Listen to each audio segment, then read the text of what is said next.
ఆకాశవాణి ప్రాంతీయ వార్తలు చదువుతున్నది బొక్కసం సరిత. ముందుగా ఈనాటి వార్తల్లోని ముఖ్యాంశాలు. ఢిల్లీ వేదికగా జరిగిన ఇండియా ఏఐ ఇంపాక్ట్ సమ్మిట్ ప్రపంచవ్యాప్తంగా ప్రశంసలు పొందిందని ప్రధానమంత్రి నరేంద్ర మోదీ పేర్కొన్నారు. తూర్పుగోదావరి జిల్లా రాజమహేంద్రవరంలో స్థానికుల అస్వస్థత, మరణాలపై ముఖ్యమంత్రి నారా చంద్రబాబు నాయుడు సమీక్ష నిర్వహించారు. సామాజిక మాధ్యమాలను దుర్వినియోగం చేసే వారిని నియంత్రించేందుకు కఠిన చర్యలు తీసుకుంటున్నామని హోంశాఖ మంత్రి వంగలపూడి అనిత తెలిపారు. రాష్ట్రంలో ఎత్తిపోతల పథకాల నిర్వహణకు, పునరుద్ధరణకు ప్రతిపాదనలు సిద్ధం చేశామని జలవనరుల శాఖ మంత్రి నిమ్మల రామానాయుడు వెల్లడించారు. ఇక వార్తల్లోని వివరాలు. ఢిల్లీ వేదికగా జరిగిన ఇండియా ఏఐ ఇంపాక్ట్ సమ్మిట్ను ప్రధానమంత్రి నరేంద్ర మోదీ ప్రశంసించారు. ఈ మేరకు సామాజిక మాధ్యమం ఎక్స్ వేదికగా ఈరోజు స్పందిస్తూ సంస్కృత సుభాషితాన్ని పంచుకున్నారు. ఈ చారిత్రాత్మక ఏఐ సదస్సులో భారతదేశ సామర్థ్యాలు ప్రపంచవ్యాప్తంగా విస్తృత ప్రశంసలు పొందిందని అన్నారు. సాంకేతిక రంగంలో దేశ యువత భవిష్యత్తును నిర్దేశించడంలో ఈ సదస్సు ఎంతగానో ఉపయోగపడుతోందని పేర్కొన్నారు. తూర్పుగోదావరి జిల్లాలోని రాజమహేంద్రవరం, చౌడేశ్వరి నగర్, స్వరూప్ నగర్లో స్థానికుల అస్వస్థత, మరణాలపై ముఖ్యమంత్రి నారా చంద్రబాబు నాయుడు ఈరోజు అమరావతిలో సమీక్ష నిర్వహించారు. కల్తీ పాల కారణంగా అనారోగ్యం బారిన పడిన ఘటనపై జిల్లా కలెక్టర్, ఎస్పీ, వైద్య ఆరోగ్య శాఖ అధికారులతో సమీక్షించిన ముఖ్యమంత్రి వివరాలను అడిగి తెలుసుకున్నారు. ప్రస్తుతం బాధితులకు అందుతున్న వైద్య సాయాన్ని అధికారులు ముఖ్యమంత్రికి వివరించారు. ఈ సందర్భంగా చికిత్స పొందుతున్న బాధితులకు మెరుగైన వైద్య సాయం అందించాలని సూచించారు. స్థానిక పాల నమూనాల్లో ఫలితాలను పరీక్షలకు పంపాలని, అనంతరం విక్రయదారులపై కారణమైన వారిపై కఠిన చర్యలు తీసుకోవాలని ముఖ్యమంత్రి అధికారులను ఆదేశించారు. తూర్పుగోదావరి జిల్లాలో అనూరియా మూత్రపిండాల వ్యాధి కేసులు నమోదవుతున్న నేపథ్యంలో ప్రజలు అప్రమత్తంగా ఉండాలని జిల్లా కలెక్టర్ కీర్తి చేకూరి సూచించారు. రాజమహేంద్రవరంలో ఆమె ఈరోజు పాత్రికేయులతో మాట్లాడుతూ లాలా చెరువు, చౌడేశ్వరి నగర్, దివాన్ చెరువు, స్వరూప్ నగర్ ప్రాంతాల్లో అనూరియా లక్షణాలతో వివిధ ఆసుపత్రుల్లో 12 మంది చికిత్స పొందుతున్నారని తెలిపారు. ఆయా ప్రాంతాల్లో తక్షణ చర్యల బృందాల ద్వారా పాలతో పాటు ఇతర నమూనాలు సేకరిస్తున్నామని కలెక్టర్ తెలియజేస్తూ 12 మంది వేరియస్ హాస్పిటల్స్లో ఉన్నారు. ఈ 12 మందిలో 4 ఇప్పుడు మనకి మరణించారు. అందరూ కూడా మనకు నిన్నటి నుంచి కూడా ఈ మరణాలు మనం చూడడం జరిగింది. ఇప్పుడు ప్రతి ఇంటికి కూడా వెళ్ళి బ్లడ్ శాంపిల్స్ తీసుకుంటున్నాం. సో ఆ బ్లడ్ శాంపిల్ రిజల్ట్ బట్టి మనకు తెలిసిపోతుంది. సాయంత్రానికి మనకు రిజల్ట్స్ వస్తాయి. దాన్ని బట్టి మనకి ఎవరైతే లెవెల్స్ పెరిగినాయో మనం ముందే we have to admit all of them. లేదు ఇంకా సిమ్టమ్స్ ఎవరికైనా డెవలప్ అయినాయి అన్నా సరే we will immediately take care of them. So దీనికి ఒక కంట్రోల్ రూమ్ నెంబర్ కూడా ఉంది. ఆ నెంబర్ కూడా మీరు ఎవరైనా ఉంటే చేయొచ్చు. 9494060060. 2 రోజుల విరామం తర్వాత రాష్ట్ర బడ్జెట్ సమావేశాలు ఈరోజు తిరిగి ప్రారంభమయ్యాయి. శాసనసభాపతి సిహెచ్ అయ్యన్న పాత్రుడు ప్రశ్నోత్తరాలతో సభను ప్రారంభించారు. ప్రశ్నోత్తరాల్లో భాగంగా సభ్యులు అడిగిన ప్రశ్నలకు మంత్రులు సమాధానమిస్తున్నారు. సభలో ఈరోజు పలు బిల్లులను ప్రభుత్వం ప్రవేశపెట్టనుంది. ఆంధ్రప్రదేశ్ జైళ్లు సంస్కరణ సర్వీసుల బిల్లు 2026ను హోంమంత్రి వంగలపూడి అనిత ప్రవేశపెట్టనున్నారు. రైతుల నీటిపారుదల వ్యవస్థల యాజమాన్య సవరణ బిల్లును జలవనరుల శాఖ మంత్రి నిమ్మల రామానాయుడు ప్రవేశపెట్టారు. అలాగే విద్యుత్ చట్టంలోని 182వ సెక్షన్ ప్రతులను విద్యుత్ మంత్రి గొట్టిపాటి రవికుమార్ సభలో ప్రవేశపెట్టనున్నారు. సామాజిక మాధ్యమాలను దుర్వినియోగం చేసేవారిని నియంత్రించేందుకు కఠిన చర్యలు తీసుకుంటున్నామని హోంశాఖ మంత్రి వంగలపూడి అనిత తెలిపారు. శాసనసభ సమావేశాల్లో భాగంగా సామాజిక మాధ్యమాల దుర్వినియోగం, విద్వేషపూరిత వ్యాఖ్యలకు పాల్పడే వారిపై తీసుకుంటున్న చర్యల గురించి సభ్యులు ప్రశ్న అడగగా మంత్రి సమాధానమిచ్చారు. సామాజిక మాధ్యమాలతో లాభాలతో పాటు నష్టాలు అధికమవుతున్నాయని చెప్పారు.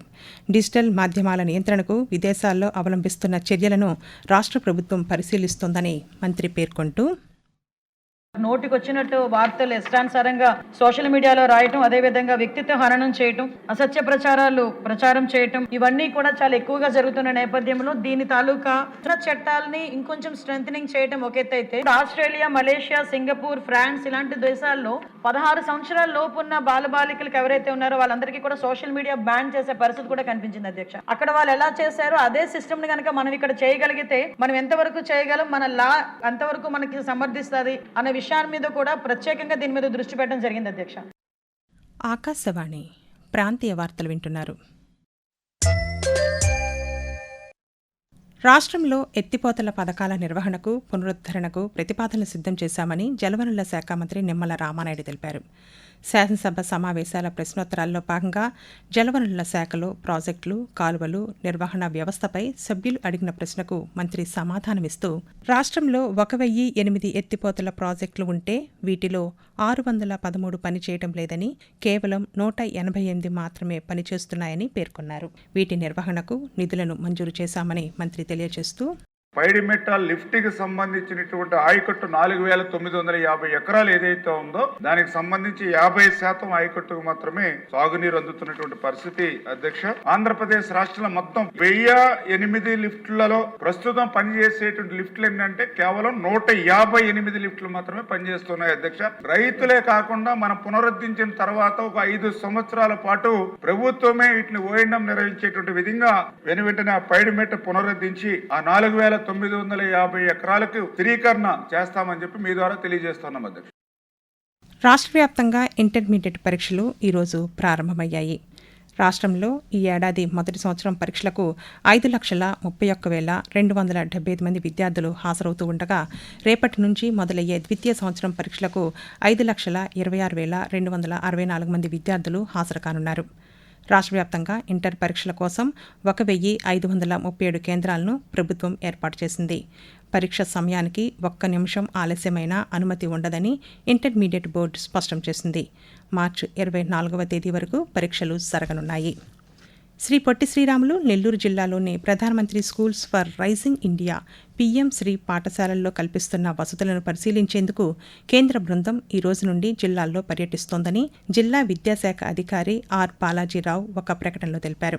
కేంద్ర నోడల్ అధికారి చిత్తరంజన్ దాస్ నేతృత్వంలోని బృందం 2 రోజుల పాటు నెల్లూరు జిల్లాలోని పలు పాఠశాలను సందర్శించి వసతుల కల్పనపై పరిశీలన చేస్తోందని వెల్లడించారు. పరిశీలన అనంతరం కేంద్ర ప్రభుత్వానికి ఈ బృందం నివేదిక సమర్పిస్తుందని, ఈ మేరకు అన్ని ఏర్పాట్లు చేశామని తెలిపారు. విజయవాడలో జాతీయ పెన్షన్ వ్యవస్థపై అవగాహన కార్యశాలను ఈ నెల 25వ తేదీన నిర్వహించనున్నామని Andhra Pradesh chambers of commerce and industry assistant director Chaitanya Reddy ఈరోజు ఒక ప్రకటనలో తెలిపారు. సూక్ష్మ, చిన్న, మధ్య తరహా సంస్థలు, ఎంఎస్ఎంఈలలో పనిచేసేవారికి ఆర్థిక భద్రత కల్పించే వివరాలతో పాటు పదవీ విరమణ ప్రయోజనాలు వంటి అంశాలపై అవగాహన కల్పిస్తున్నామని చెప్పారు.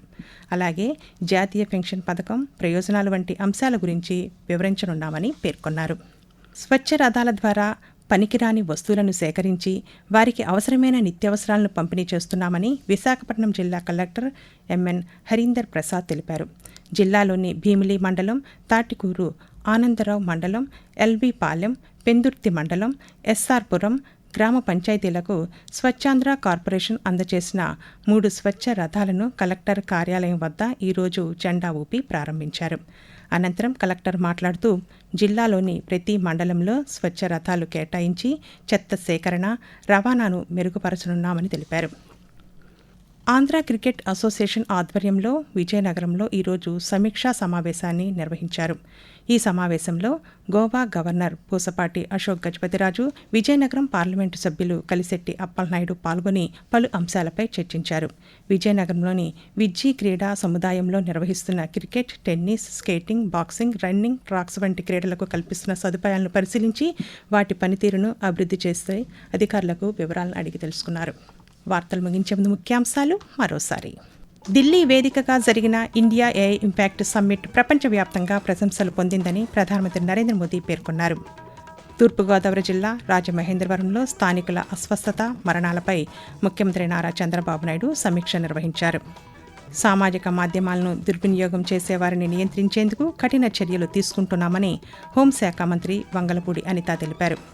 రాష్ట్రంలో ఎత్తిపోతల పథకాల నిర్వహణకు, పునరుద్ధరణకు ప్రతిపాదనలు సిద్ధం చేశామని జలవనరుల శాఖ మంత్రి నిమ్మల రామానాయుడు వెల్లడించారు. ఆకాశవాణి ప్రాంతీయ వార్తలు ఇంతటితో సమాప్తం. తిరిగి సాయంత్రం 6:10 విశాఖపట్నం కేంద్రం నుండి ప్రాంతీయ వార్తలు వింటారు.